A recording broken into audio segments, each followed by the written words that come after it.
Okay, so let's get started. It's my great pleasure to introduce you Jorge Nocedal. Jorge is unquestionably, many of you know Jorge is unquestionably one of the top researchers in nonlinear optimization in the world, I should say. He has done quite a bit of contributions. He has written a book called Numerical Optimization, which is the second edition, a book with Steve Wright, which is used in many universities around the world. He is the founder of a company called Siena. It makes a software for nonlinear optimization called Nitro, which is used also by many companies around the world, particularly energy companies, as I understand. He's being editor-in-chief of and co-editor of probably the main journals in optimization, science optimization, mathematical programming. And in 2012, he was recognized with the very prestigious Danzig Prize. So it's really quite an honor recognition of his research. And since from the past 7 years or so, he's been involved with the topic of machine learning. He's been one of the pioneers in this area of using optimization into machine learning, which luckily for me has brought him into the area of stochastic optimization. He's doing some work in that area. So, and he's going to be talking about a little bit about that today. And also, that personal note, I should say that I was a colleague of Jorge for a number of years in the US, and I could see firsthand, his interaction with people. That he's always been extremely supportive of younger faculty and also of students, and that clearly has helped many people and brings the best students to work. I think he always gets the best students to work in his group. So, great pleasure to have him around and to talk about operational research and machine learning. Thank you for coming. Thank you very much, Tito. That was so nice. I hope my wife would have heard this. So it is a pleasure to be here, and I think that none of you were at my talk on Monday, right? But there's not a single slide that is the same. So what I did was the following. I was preparing to give a technical optimization talk here, and then Tito told me, well, people here are very diverse backgrounds. Why don't you talk about why machine learning is relevant to operations research? How about if you make the case about why we should be looking at the intersection of those areas? So I put some slides together, and let's see what happens here, right? Okay, so that's the topic. And these are going to be my opinions about where the future might be, and they could be wrong. Just to give you an idea, here are some of the people I've been collaborating with in the last 5 or 6 years. And this is something that I find very rewarding, this combination of academics and people in Silicon Valley. So what is so rewarding is that industrial research in the US was going down after Bell Labs and those places disappeared. Any warning or announcement, suddenly over there's research going on in a really intensive way in those companies. And in particular, Google has hired a spectacular lineup of people. And now Facebook hired Vapnik and hired Leon Botou and Jan LeCun and so on. So it's nice to see now that someplace else industrial research is happening, because that interaction is very useful. Okay, so the area of machine learning is exploding. Both in the success it has in recent years and in the number of people working in the field.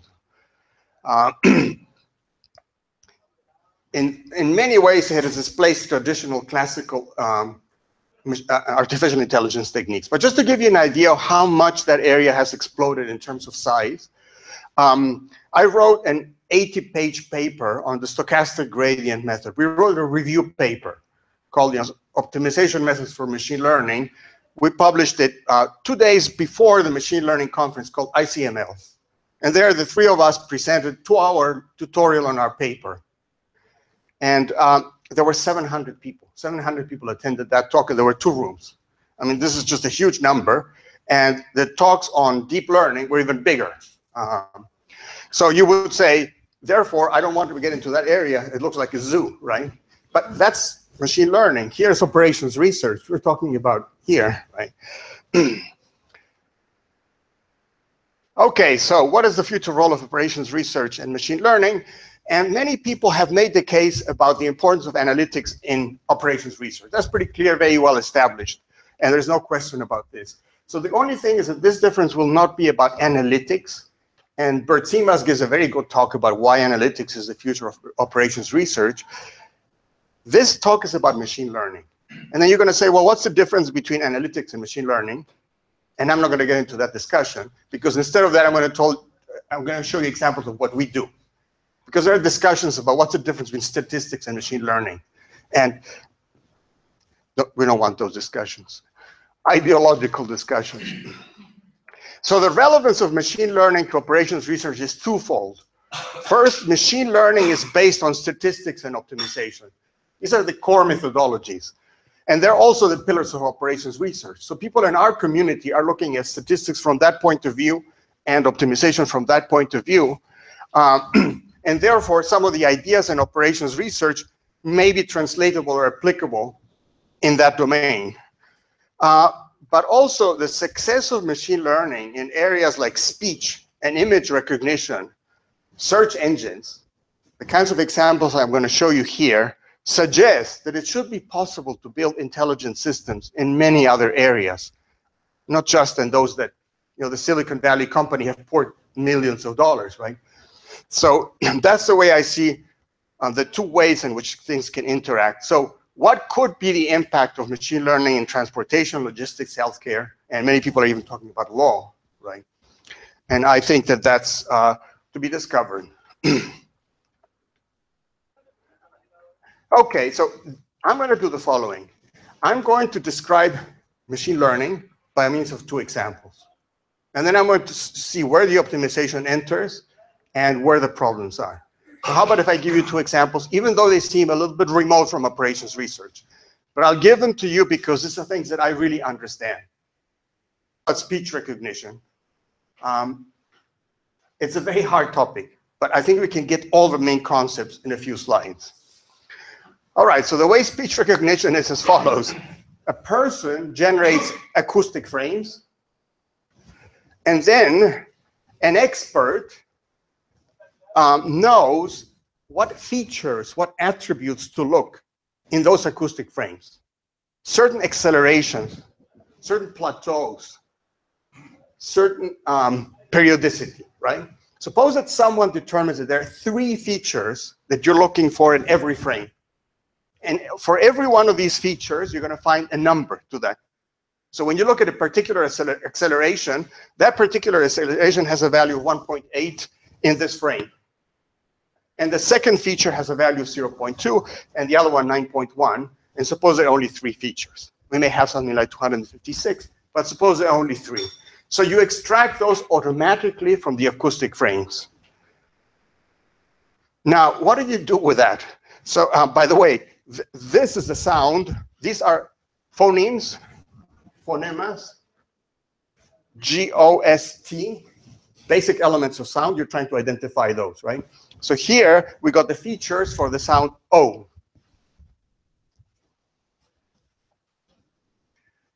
Now, you might say, is there a magic formula to combine the elements of the features? I have here x1, x2, and x3 from the previous slide, 1.8, 0.2, and whatever the other number was. Is there a way now to take these 3 features, combine them in a magical way, and there's a signature. There's a signature for O, which is, some combination of those numbers will give me the signature. So how about if I put them in here and mix them together? Okay, so I mix them together. Let's say that I just add them. x1 plus x2 plus x3 plus the number 1. And I store that in that combination there. But in a neural network, what you do is you say, this is not going to be so simple. Some of those features and then a logistic function is not going to work. So how about if I try some other combination? 1 minus 1 plus 1, and plus the number 1. And I store that in the second node. And then I try a third combination, 2, 0, 1. Combine those two, and I get another number there. So what did I do? I take the features, and I find certain combinations, and I store them there. Then remember that we're going to do classification. We want to find every acoustic frame is going to be placed as a phoneme. It's going to be A, K, T. So in the end, we have to map this into 0, 1. So there's going to be something like a sigmoidal function applied to that, so we can get zeros or ones. An activation function happens there at that node so that we get a value 0, 1. But so once you have those, you repeat the process. So I applied an activation function, so I get down numbers that are close to 0 and 1 in every one of these nodes, and then I combine them again and repeat that over and over. So this is like cooking, right? Just try this and that. Well, the number of combinations is getting pretty big. And then in the end, there's not one result, there are 2 results. So suppose that the only thing we wanted to find out is whether, suppose that there are only 2 phonemes in the English language, O and T.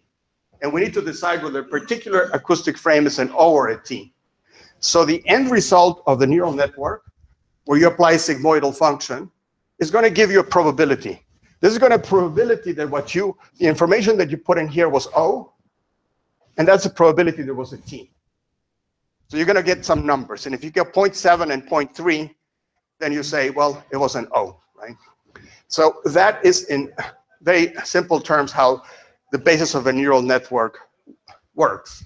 Now the question is, how do you find the weights? And in fact, the number of weights becomes really, really large, right? So how about if we come up with a very simplistic idea? When I have the O, I'm going to play with all these weights, these combinations, so that I get what I want here, 1 and 0, something simple. So can I by hand adjust those numbers? Well, if you do that, but don't do it too good a job, because those weights are going to work just for O. They're not going to work for some other frame, right?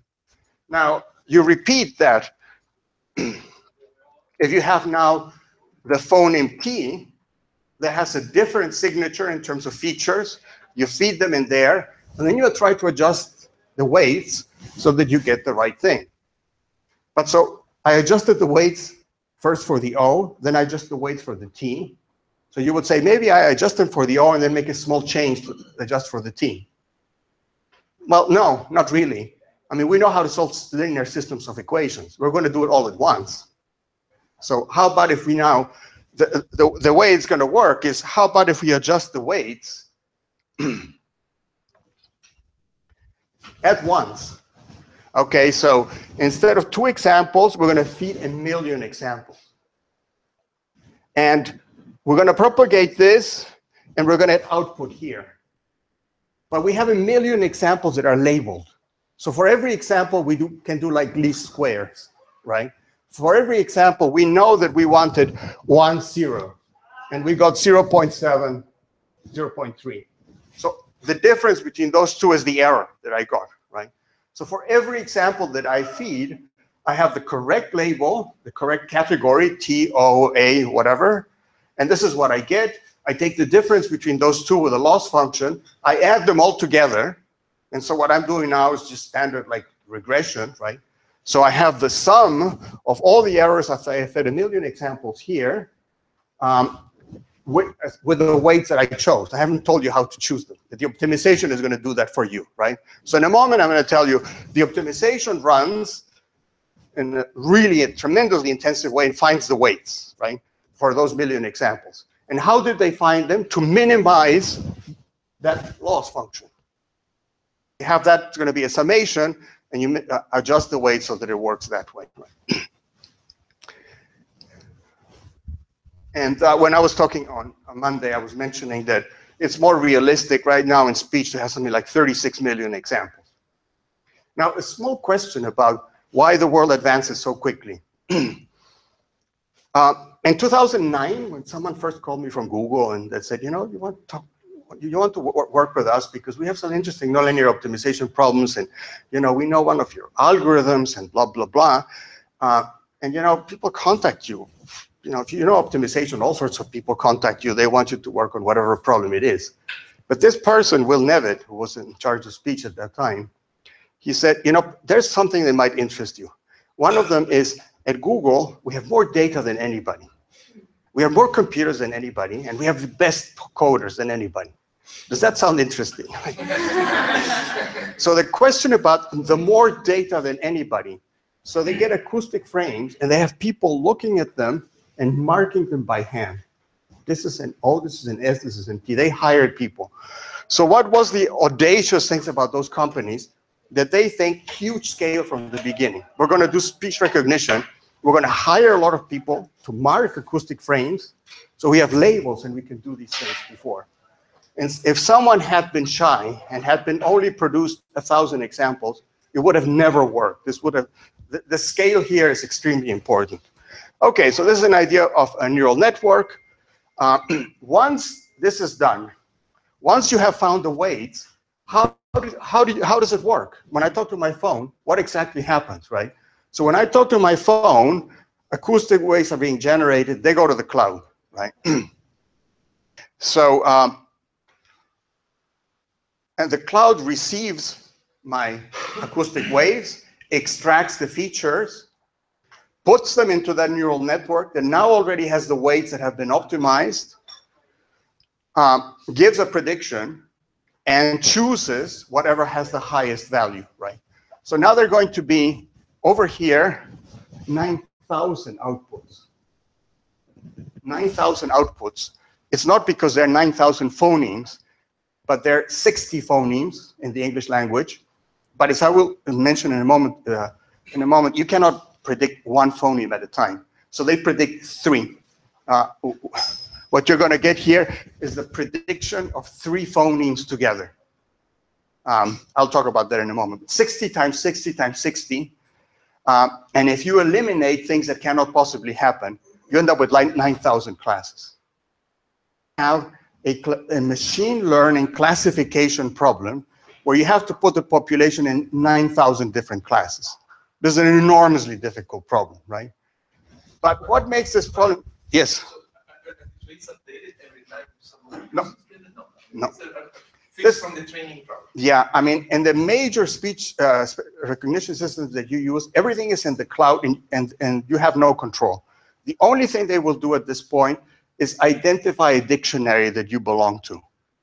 In the beginning, everybody was treated the same. Now, after you start speaking for a while, they look at a particular dictionary. So there are many, let's say there are 10 different solutions to the neural network problem, according to this different dictionary. So they assign you to a dictionary. And what everybody would like to have is would like to have their phone be learning all the time, solving this problem here. But at present, what I would tell you is to solve that problem takes like a week on a supercomputer to compute the problem.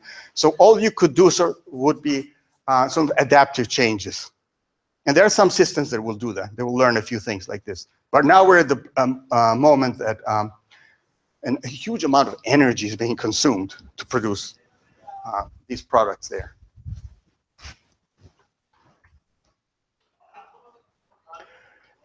Okay, so the neural networks have to be very large, and it becomes a very difficult, hugely difficult optimization problem. I'll talk about that a little bit later. And I'm giving you some slides from a colleague from IBM, because the people from Google don't like their slides to be shown so much. It does take about 1 week on a supercomputer to do the optimization, to find those weights. Now, one last point about this subject is that there's actually a Bayesian approach in here. So it is not as direct as you would think. Okay, so suppose that W is a word sequence. Let's forget about phonemes for now. That's too complicated. And very soon, the translation is going to be from words to words. People are going to be able to bypass phonemes. So let's just suppose that what we're doing is predicting words, right? So word W is a sequence of words that you have said. W hat is the correct meaning of those words. X is the acoustic frames, so the features that you're going to get in there. And the parameters in the neural network are going to be theta, right? So do you use a direct approach? How does it work? Where does this neural network actually enter? What you would like to do is the following. Suppose that you have modeled the probability This is the probability that given an acoustic frame, what you had said was the word university, right? And this parameter here is fixed. Suppose that is already done, right? So you have modeled this probability. Then what do you do when you get a certain acoustic frame? You want to find out the word that maximizes that probability. And you choose that, and that's what happened, right? That turned out to be a very difficult thing to model. That. What they model is the probability that a certain word has some features. Okay, so they do the opposite. They come to Chile. Let's say we come to Chile. And then you say, well, let's see how people speak. And the way people say días in Chile, let's see how likely is it that certain features have occurred in that word. We're going to model that with a neural network. So in a moment, I'm going to say, this is the neural network models that. The probability that a certain word has some features. And you would say, why probability? The word has just those features exactly. It should be clear cut. But human sound is very strange. So this requires modeling. Now, this is the probability of a certain word. And this is going to be done in a very crude way. The probability of a certain word is just by counting. And in fact, you're not going to get probabilities in isolation, but the probability that someone says the brain station is much less likely than the train station. So the probabilities of words depend, if you look at the sequences, then you can just do some statistics, right? So this is kind of boring. And when you maximize this term does not matter. So you get rid of the denominator. And the way it works is that you just maximize the two arguments in there. Okay, so this is the picture. You create the audio. The features are extracted. Then you search for the best word that matches that. And here comes the translation of what you just said in writing, right? Do your text message, and that's the way the system works. This is what happens inside the cloud. This is what happens on your phone, right? And it happens really quickly, right? Even though it goes through the cloud, you do text message and you say, I tell my wife, I'm going to be late for dinner. And it just comes there, right? All right, so there's an acoustic model and there's a language model. So first of all, feature extraction is you get the vector of x's with those elements for the frames. Then the language model, as I said, is you just have statistics about what's more likely and what is not. And that quantity there is modeled by a neural network, the probability of a certain word, a certain feature given words. Don't look at that slide. All what it says is that this speech recognition has layers and layers. But what the slide says is that you don't guess one thing at a time. You guess triphones, and then you look at the transitions. You have a Markov process. What's more likely to have happened here or there. And once you do it at those layers, it gets better and better. But look at this slide that Brian Kingsbury gave me. Because I said that we want to model, given a word, what's the probability that certain features will be there? So given the word días, what's the probability that a certain acceleration is there, a certain plateau is there? And it turns out we have to do that modeling because human language is pretty incredible. This is the acoustic signature of E in English, depending on the context.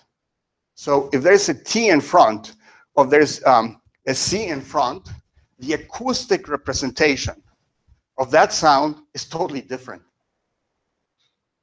So it would not suffice for you to just look at one phoneme. You cannot guess it. Our ears completely fool us. Because here, there's a silence, and we interpret it as an E still, city, and so on. So linguists know this kind of stuff. We don't know that kind of stuff. But that makes the problem even more complicated. I mean, when you look at this, is when I get very excited and I think, there's so many problems in operations research that are so much simpler than this, right? I mean, This has to do with human perception. Human perception are very complicated. You know, how we actually understand each other when, you know, language is so unclear and so on, and how do we recognize objects, and how do we recognize objects that nobody taught us and stuff like that. We don't know, right?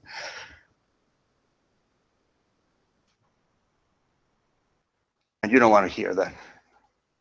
This is the linguists like to do those things, how things develop. Okay, problem number 2, much simpler problem. The assignment of natural language text documents to predefined categories based on their contents is one of the fundamental tasks in information retrieval theory. So in any case, you give me a document on the web, and you have to determine if the document is about sports, politics, so on and so forth. You may have 5 categories, or you may have 5,000 categories if you want, right? So you could have this document belongs to science, and within science it belongs to mathematics, and blah, blah, blah, right? So you have these categories, and you want to put documents in those categories. Now, humans know when a document is about politics. We're pretty good at that. But we're very bad at trying to tell you why we know that. So in the past, in the 90s, people thought that knowledge representation was going to be the future of artificial intelligence. If we understand language, if we understand the process of the human brain, we will be able to advance the field. So in the 90s, knowledge engineering was based on things like expert systems. You probably heard about this, right? And the idea was the following. Ask people, how do they know how to recognize documents? And we'll write down the rules. And the more people we ask, the more intelligent the system will become.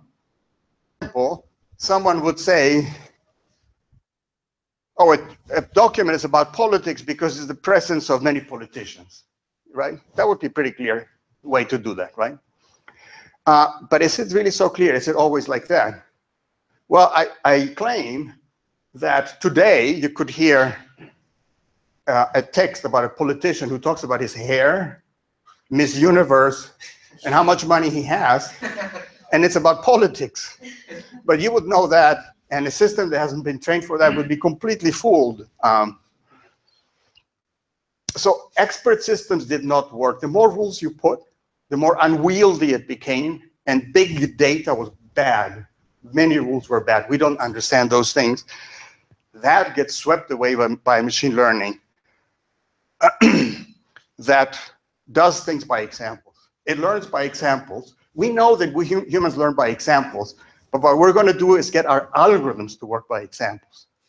So the 2 schools of artificial intelligence, one of them was saying, let's try to understand how the brain works. And the other school says, let's use statistics. And we probably can model a lot of things with statistics if we give a lot of examples, but a lot of examples. So that's the new era of machine learning, where you collect a large enough collection of samples. So here are your documents. X, Y is the category they belong to, politics or sports. And suppose now that you have a binary classification problem. So the problem is either in politics or not politics, and you have to put them in those categories. So we need to create a decision function. In the previous slide, the decision function was a neural network. And the neural network was a combination, linear combination of things, and I'll get back to that. Find a prediction number, and then find out how well it does by counting the number of incorrect answers that you have. So I'm going to come up with a function h that takes the features x and makes a prediction of what the label should be. And then this is the indicator function. I'm going to count how many times it guesses wrong, because the result is just going to be 0 or 1. I'm going to make sure that I use a logistic function at the end after my prediction is done, and I move everything into this is politics or not politics.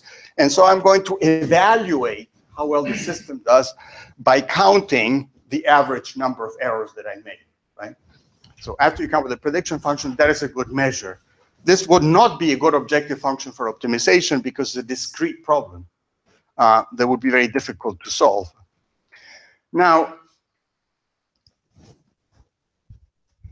everybody would agree that this is what they call percentage of correct classification. So I have 1 million documents, I have 10 categories, and I have to put them on all the categories, right? So you come up with a prediction function, he comes up with a prediction function, and we're going to measure how good they are, and we're simply going to count what's the average error rate that you have, right? Now, what is the best possible prediction function that you have? Well, we have to be careful, because the prediction function that memorizes all the examples that it has seen is not going to generalize, right? So someone could say, I'm going to solve this problem by creating memory. I'm just going to see what it worked in all the examples, and I have something else I do extrapolation, right? So rote memorization that remembers all the examples that it has seen gives no performance guarantees on data that is unseen. So this is of course, basics of stochastics. Instead, the prediction function needs to generalize the concept represented by the examples. And we need to be able to measure those things, and this is why statistical learning is there, and that's why people have proved some pretty spectacular theorems. Now, suppose that the examples are drawn from some distribution, the distribution of documents and their categories. We need to assign a prediction function h, and now we're going to change the problem. Instead of rote memorization, we want to look at the expected value. What is the expected number of errors that I make? I'm not going to count them. I'm going to find the expected value of that, the probability that I make a mistake. So now the setting is going to be like as follows. Find the function in some space that does as well as possible, error is as small as possible, and this is now a variational setting because we're looking at the classes of functions. This is optimization of a function space, and it's stochastic because the objective function is going to involve expectation over random variables, and the random variables are going to be how I pick the examples that I put in there. Now, we don't know what this joint probability distribution is of documents and labels, so therefore we approximate that, and there are some key questions. How many samples do you need? And how do you find, I say that, how to express the preference functions. This looks like the language of my co-author, Leon Botou. How to find the family of functions that is going to make the predictions. It turns out that the law of large numbers is not enough. We need the uniform law of large numbers. So I could put it here. It's the soup of all functions. And it looks like 1 over square root of n. But there's another factor there that has to do with the VC dimension, the Vapnik. The VC dimension of a space appears there. So when you look at the space of functions that you're trying to do your predictions, and they're based on samples, the accuracy depends on 1 over square root of n, and it depends on the and it depends on the VC dimension. But I mean, I know now from experience you cannot teach a whole machine learning class in 1 hour. So instead of talking about the VC dimension by writing a formula there, I will describe it in words in a moment. But one of the problems is that, well, I'll get to that, right? So you want to find the function and then make sure it doesn't have too much capacity. And the example actually is pretty simple. If I have data that really corresponds to a straight line, but my prediction function is a polynomial of degree 17, the polynomial has too much capacity, right?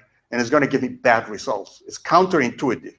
To make something more parameters, the polynomial of degree 17 has 18 parameters. So I should be in better shape by giving myself more parameters. No, I'm in worse shape. I chose a family the wrong way. So what happens is that these two things work against each other.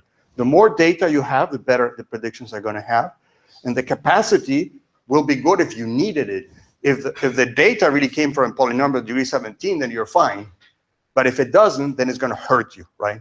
You're going to do very good interpolation and very bad learning, very bad generalization. So that's the overfitting problem there. All right, so in the end, the way we choose the parameters is as follows.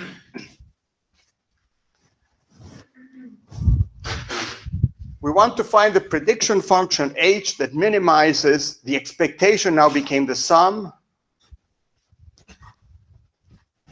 This is a loss function that measures the difference between your prediction and the true label. We want to find the function, depends on some parameters, and here's a regularization parameter. And the expectation changed for the summation here. Now we assume that everything is chosen uniformly, and that's going to be the objective function there.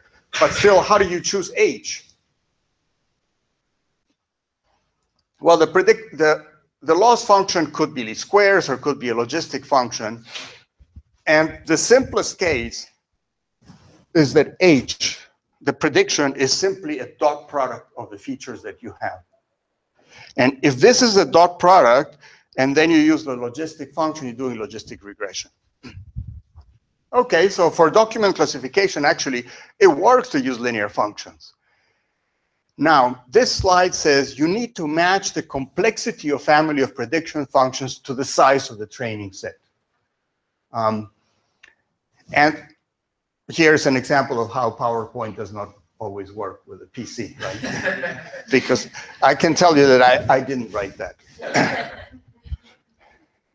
Now, this is an example of image recognition. What did it really say there? Actually, what it says here is this is the training error, and this is the testing error, the generalization error, right? So when you minimize giving a fixed sample, it always gets better. But when you look at the application of that on a test set, on a separate test set, at some point it gets worse, right? So what you've done is overfitting. And what happens when you have this? So my colleagues at Silicon Valley who are using all these big neural networks, they just have these heuristic rules. If I see this, what do? I'm overfitting. I need to put more data. I need to get more data, right? So I have a certain prediction function.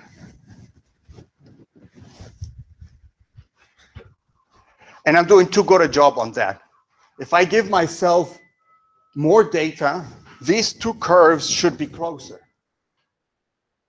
By n, you know, the larger the summation, the closer it is to the true integral, right? So I want the two functions to be similar, expected risk and empirical risk to be similar. Yeah. Is it easy to identify the point where the training error starts going up? Well, I mean, people just take two test sets. They take, you know, their huge amount of information, 70% for training and 30% for testing, right? And you run the optimization, you do the optimization, and you keep decreasing one, and at the same time you apply it to this other function, and you just see it. You use monitor, you plot it. It's your test set. What is the exact axis? Yeah, so the x. Okay, so this says error, and this is amount of work or time as time progresses. So I'm doing the optimization, and it's decreasing here. There are two measures of error: empirical error and test error, right? So this empirical and test in time. You say you can add more data, but what if you cannot handle more data? The algorithm reaches the maximum scalability. Yeah, so then you're stuck, right? And I was talking about, it's very good that you make this observation because machine learning is a very big field. And I usually interact only with one corner of that group. And those are the people who have the big data people, the ones who just have, you want more data? Here's more data, right? More speech frames, more images, they just can give them to you. That's the assumption, right? And the assumption also is you can create more complex models. And you know how you can create a more complex model? You add one more layer to the neural network, right? So if these two things are very close, then you make a more complicated predictor functions and alternate between these two. empirical rules.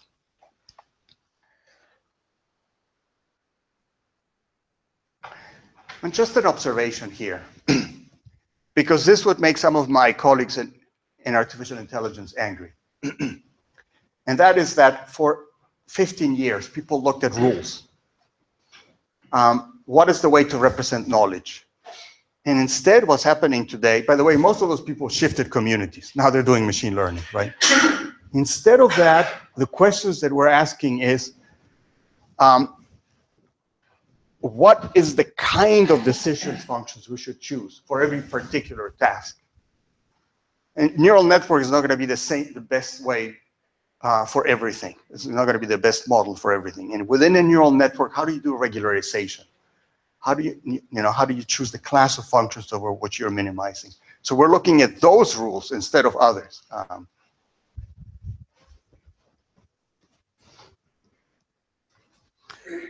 Okay, so you all know about training set and testing set. Now, text classification was a huge success in the 90s due to the arrival of support vector machines. And support vector machines did a beautiful job at document classification. Now, don't ask anybody inside those companies whether support vector machines are being replaced by neural networks. Because they want to evade the question. But neural networks are getting even there. But in any case, support vector machines were so successful and they were deployed by all internet companies to evaluate whether a web page matches a search query and to determine, for instance, whether an advertisement matches a context. So it was used for that. They've been deployed in a massive way and in an extremely successful way. Now, why do you know that it's so successful? When you do a search engine, you know that it's no longer just a page rank algorithm. There are layers and layers, and you can definitely help a search if you know what category the document belongs to. That's one of the things you really would like to do.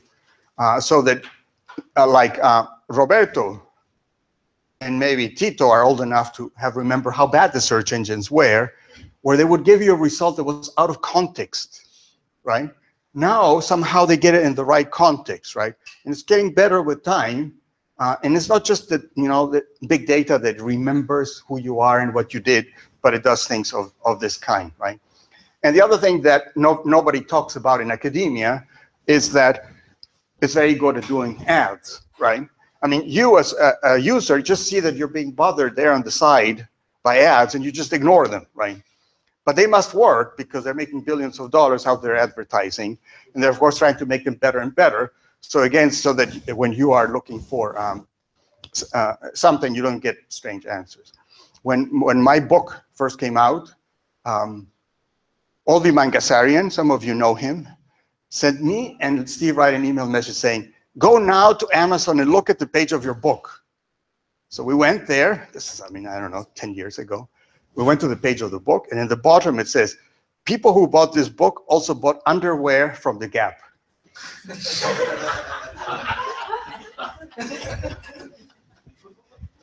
It may have been true, right? But was it relevant?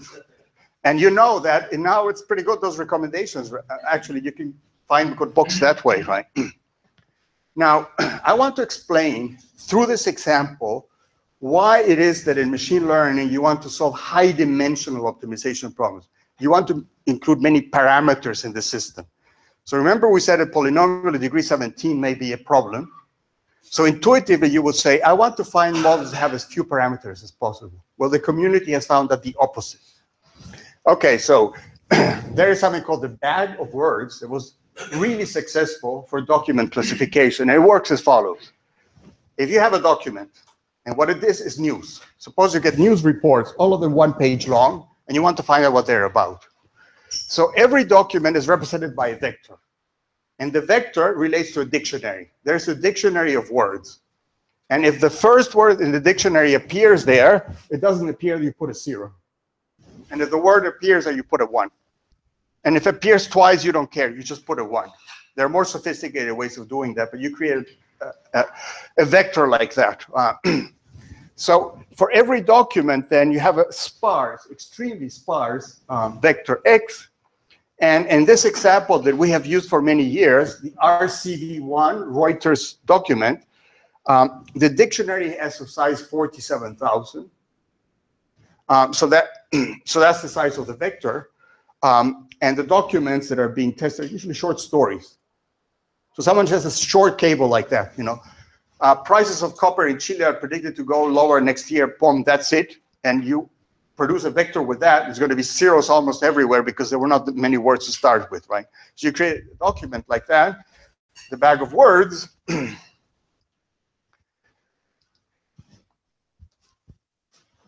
And it's a high-dimensional problem, right? So the vector has 47,000 features, right? The features are the elements of the dictionary.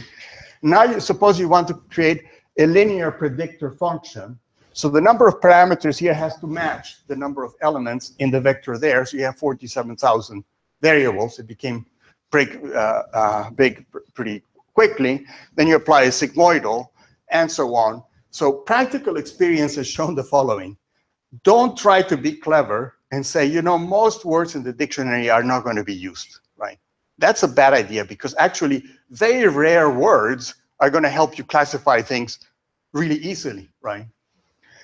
So don't dismiss anything and let the system work with that and produce sparsity by itself.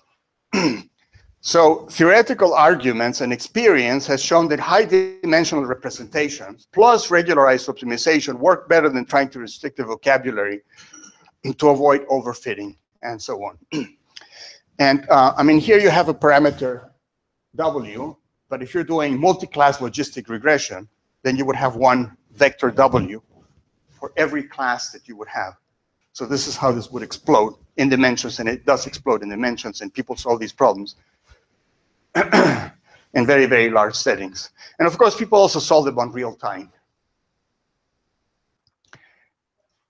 So this is why optimization problems.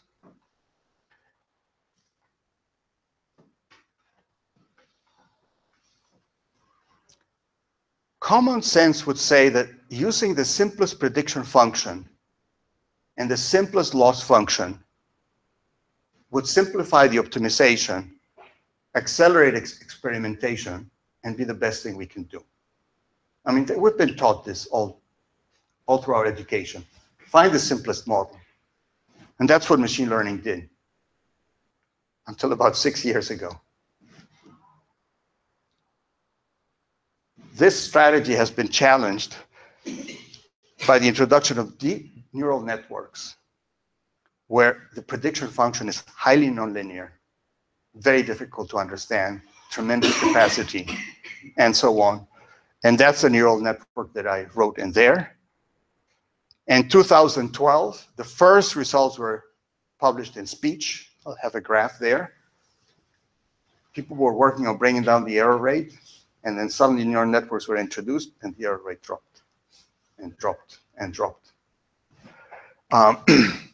About 2012, Jeff Hinton, with his students in Microsoft, decided to run a neural network that was much broader and deeper than what had been done before, and the error rate started coming down.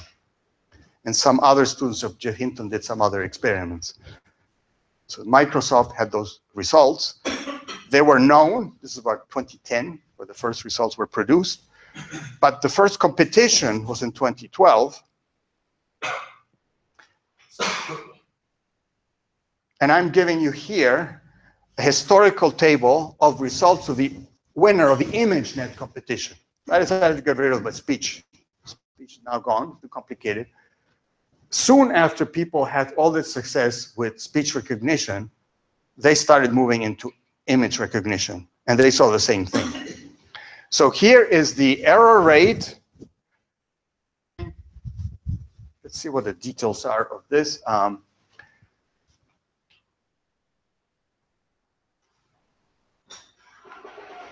1,000 categories. So you're giving images, and you have to put them in 1,000 categories. That is a 2012 ImageNet competition. And they do it every year. They've been doing it for many years. This is the introduction of machine learning And in my paper, actually, this big 80-page paper, we have the results for 2015, and they're now over here, right? So this gets people tremendously excited. In the beginning, I thought, you know, this is just luck and something like this, but it just, the results stayed there and were maintained. This was obtained by a convolutional neural network with about 7 layers and established the field completely. Now, something that I really love about what they do in machine learning, they've taught me a lesson. I should have thought about this before. How do you judge who wins a competition of image classification, right, image recognition? Well, you would say you count how many times you get the things right. Well, they don't. The way they assign points is classification is considered to be successful if the correct category appears within your top 5 choices. Remember that neural network does not give you one solution. It gives you a solution for every one of those classes. And you pick up the top 5. So if among the top 5 is the right solution, you get a point. Isn't this the right way to do things?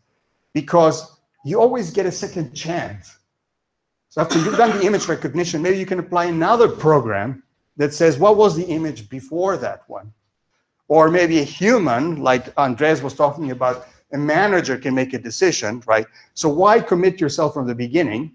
And this is a fair way to judge who was won the competition. There are recent results where some neural networks are beating humans in recognizing various classes of images. And this is mathematically what the neural network is, a composition of dot products and sigmoidal functions. And yeah, there's one thing I have to mention. During a launch, one of my colleagues was saying, you know, the neural networks, they're very successful, but they're black boxes. Now, the thing is, they're not black boxes. They're as transparent boxes as it gets. I mean, I know exactly what I'm doing here. After I found the weights, I took a dot product, I applied a sigmoidal function, I took another dot product, sigmoidal function, and so on, right? So this is a function whose structure I know. It's the composition of linear transformations and a nonlinear and so on. If I know this function, I know how to differentiate it by the chain rule. I just differentiated one by one. And in fact, in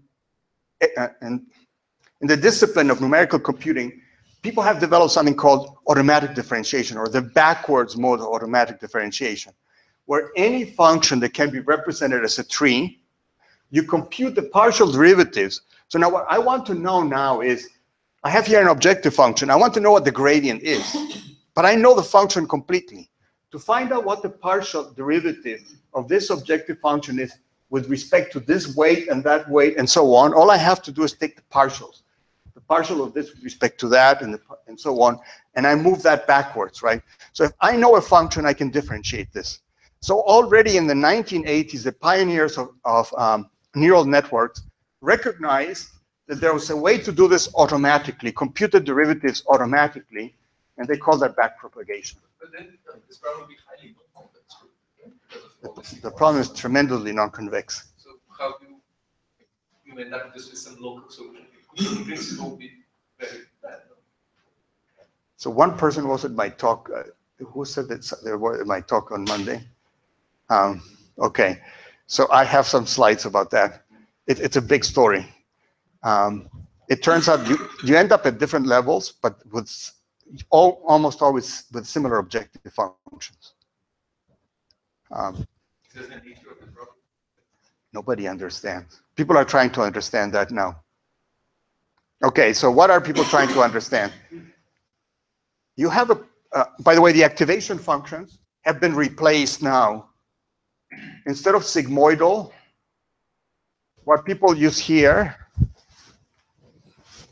it's a function that is flat and then a straight line. Now the sigmoidal tries to make 0 for a long time and 1 for a long time. So Jeff Hinton, the same person, said, why don't we just make it 0 for a while and then a linear function, so that the Hessian doesn't have all these You know, the Hessian of all of logistic functions is actually going to be spurious. That there is concave, convex and all that. It's not really relevant. All I'm trying to do is push them to 0, 1. So now what theoretical mathematicians are doing, the director of the Quran Institute just published a paper on, you know, quantum spin models to try to explain what happens to a neural network like that, is you have a piecewise linear polynomial. This is a linear function. Then you have a piecewise linear function to that, and you apply a linear function to that. So the question is, what are the properties of a piecewise linear polynomial in a million variables? How many stationary points does it have? How many minimizers does it have? And people are now pretty convinced that our intuition in 3 dimensions is wrong. In 3 dimensions, if you look at a function like that, you cannot have many more stationary points than minimizers. You know, the number of minimized and stationary points are about the same. People have now shown that there are way more stationary points than minimizers. But there's also something that is known, and that is this problem has many the opposite of invariances. This problem has many redundancies. I can switch parameters here, do the same thing. And this means that when I get to the minimizer, there are regions that are flat. I can change the parameters, not change the objective function. So on Monday, what I was explaining, my picture of what a neural network is the following. Now, this is just for you, right? This is confidential information. I'm giving it to you now because I'm sure it's wrong, but that the neural network is steep, has local sharp minimizers, and also has flat minimizers. And maybe they transform each other. Maybe you go from one to the other. The flatter minimizers are further away. The steep minimizers are close by. If you use a powerful gradient method, it goes to a sharp minimizer. If you use the stochastic gradient method, because people adjust it, it tends to go towards the flat minimizers. And flat minimizers generalize better. Because if I have found a minimum of a function, but that was not really the problem, you perturb the problem a little bit, it's no longer going to be the minimum of that. But if you find the flat minimizer, and I had pictures of that, you go to the minimizer, it's pretty flat, and then you look at generalization, which is slightly tilted, it's not very different, right? So we are trying to understand what neural networks look like. Some people are trying to prove theorems about that. But the only point I was trying to make there is that they are not black boxes.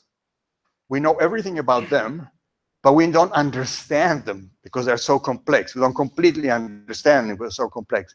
But because we know them, we can find the derivatives. We can find the derivatives that open the gates for nonlinear optimization to come in there.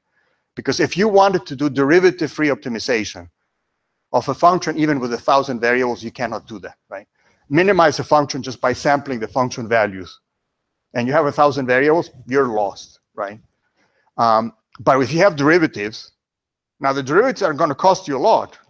What you have to do is you have to evaluate this function and take all the partial derivatives there, and that requires extra storage and so on.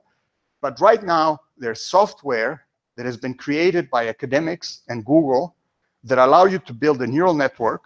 There's software called Torch, Theano, Lasagna, like the food, that does the following. You write a line that says, first layer, 1,000 units. Activation function, sigmoidal. You write it like this, activation equals sigmoidal. Second layer, 500 units. Activation function, that.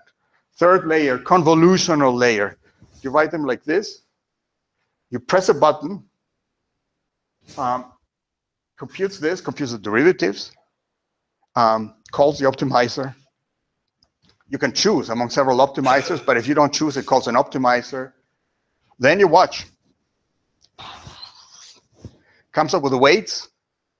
You try it. And we've done this in class. I gave them an exercise. Last time I taught the class, we had some just silly problem. We had we had an array of numbers. And some had patterns, some had no patterns, right? So we did logistic regression. And by the way, logistic regression is just like using one node here. So we did logistic regression, and then you say, well, here's a set of numbers, and it contains, some patterns, right? Find out if it classifies those patterns. It's pretty well logistic regression. Then we put a couple more units of this. It doesn't work well. We put a full layer, and that beats logistic regression. The student put another layer, even higher. Then it gets, asymptotically. But we are at the stage where I remember colleagues saying neural networks don't work. But now, because they do most of the work for you, people are finding neural networks. And you probably have heard every bank now wants to see how they're going to make money out of neural networks and applying them here or there. Although we don't understand them, just give them a try, right? Now, I should be running out of time soon, or what is the story? When should I finish? Go on. Because, yes. The room for like 15 minutes. Probably there's a class. But 50 minutes is way over. I should finish in 2 minutes, right?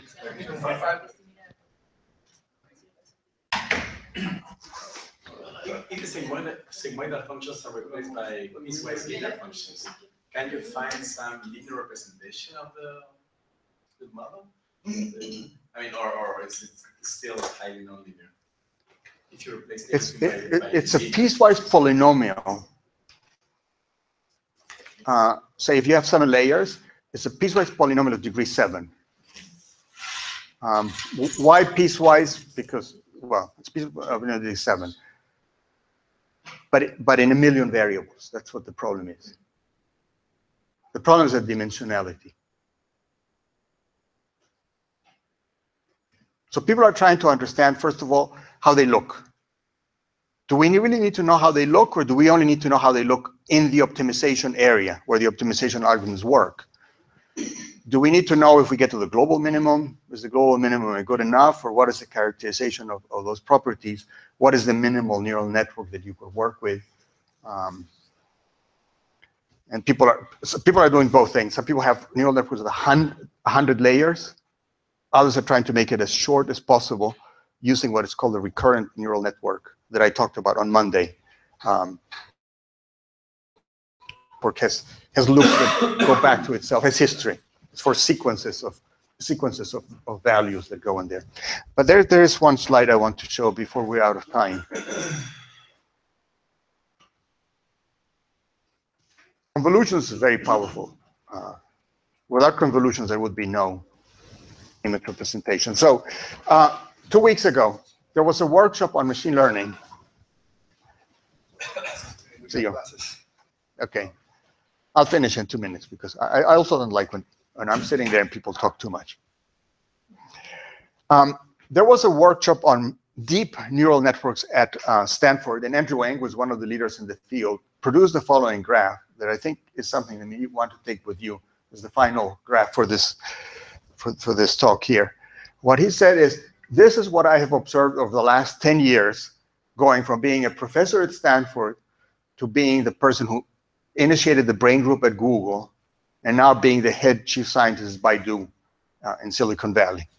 And that is that when we used conventional models like support vector machines, if you look at the performance that you get as a function of the data, at some point, there were no more returns doing that. Right now, when you're asking me that question, what people observe is that if you use a neural network with just a few layers, you can do better. And my students in my class will attest to that.